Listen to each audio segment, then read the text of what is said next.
interest, I wanted to give you some instructions on our next project. I hope all of your birds turned out amazing. I can't wait to see pictures of it. I hope they're bright and colorful and really wild, so excited to see those.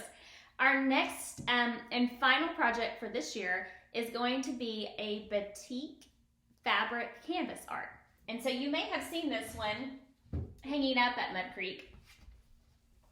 So this is on canvas, like what we paint on, but attached to that canvas is a piece of fabric.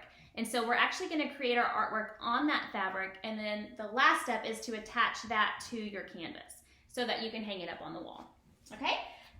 So for this project, you're going to pick a motif or a design that you can repeat over and over on your fabric. It could simply just be circles like this, or it could be a different design.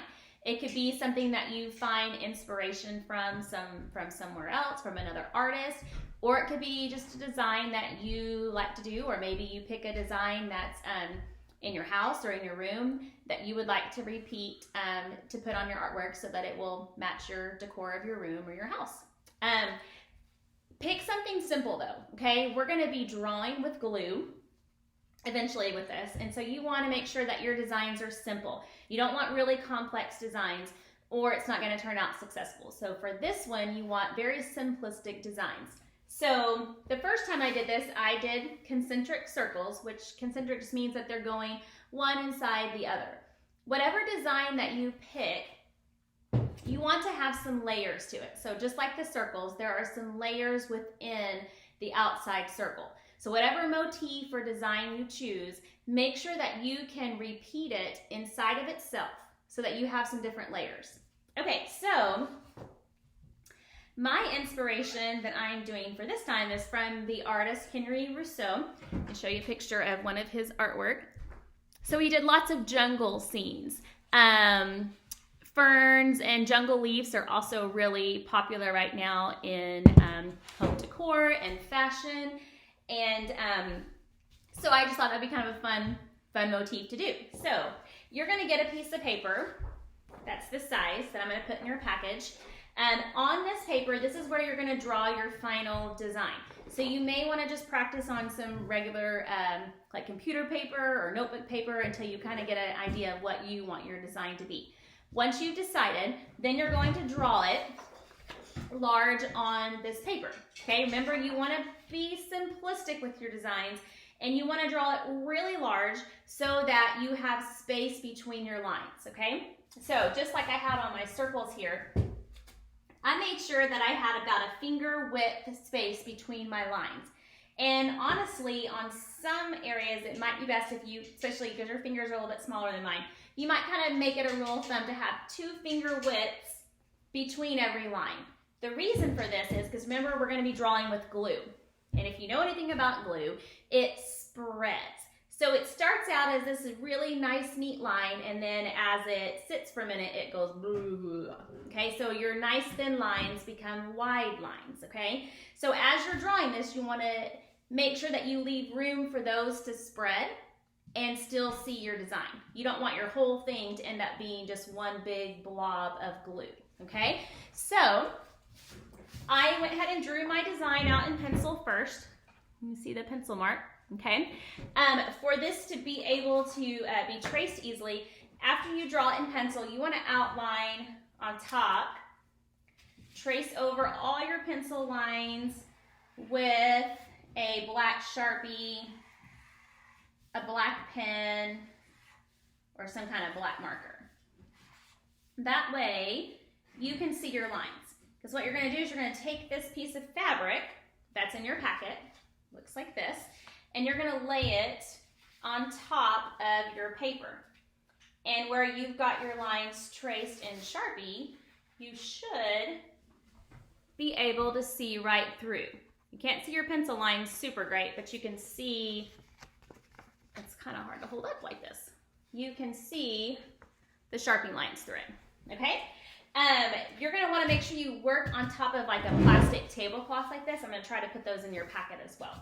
Okay, so you're going to lay, once you've got your design all traced, you're going to lay it down flat, And you want to make sure that you're working in a space where it can sit for a couple days, because it's going to take some time for that to dry.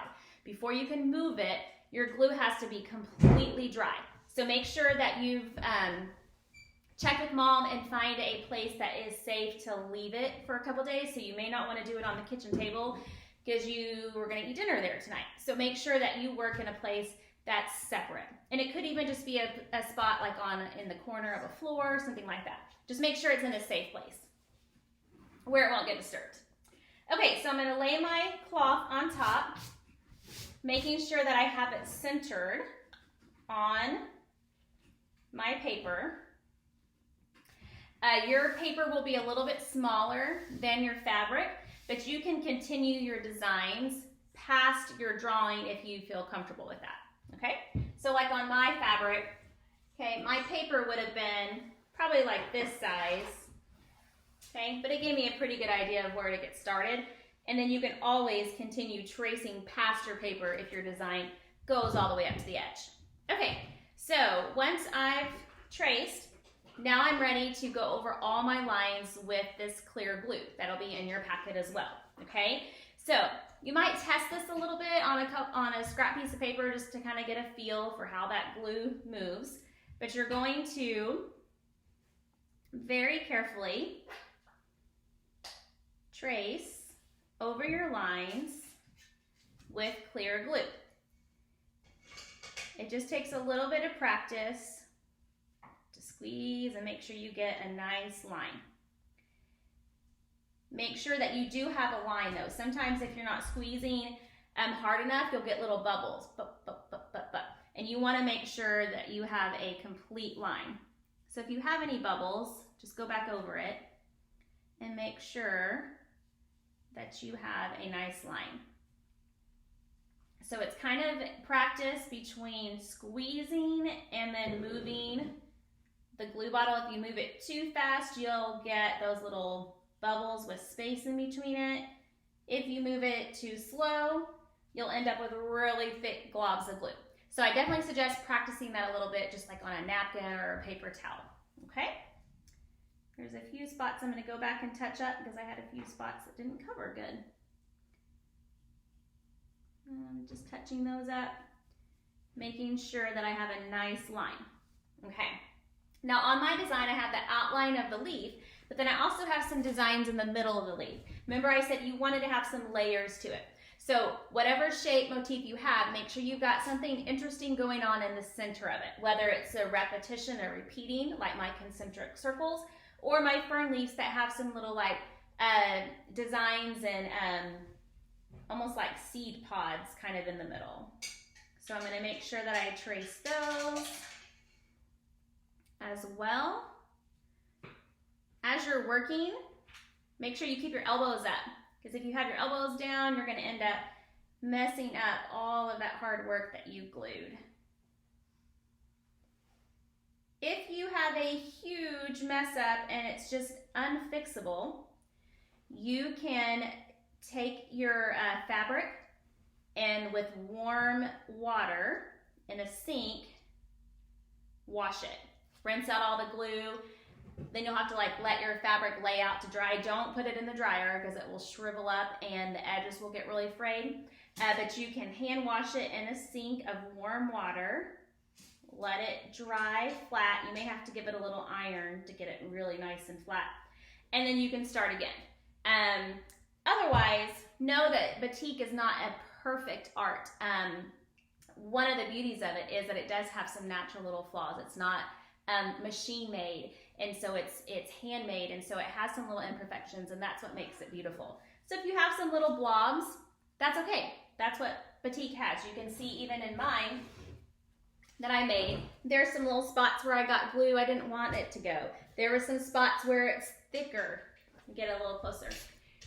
Where it's thicker here than it is on the top side. That's okay. So don't get overly concerned about that. Main thing is you want to get some nice solid lines on your fabric. Okay? So that is step one. You're going to trace over all your lines. Let that sit and dry for 2 days. You want it to make sure that that is really soaked into the fabric and dried nicely. Sometimes it looks like it's dry to the touch, but the fibers inside the fabric are still holding that glue and they may not be dry yet. So let it dry for at least 2 days. And then I'll be back to give you more instructions. You might think about colors that you're gonna want for your project. So make sure you get your paints ready for your background colors, your colors inside your designs, or whatever motif that you are doing, okay? So talk to you soon.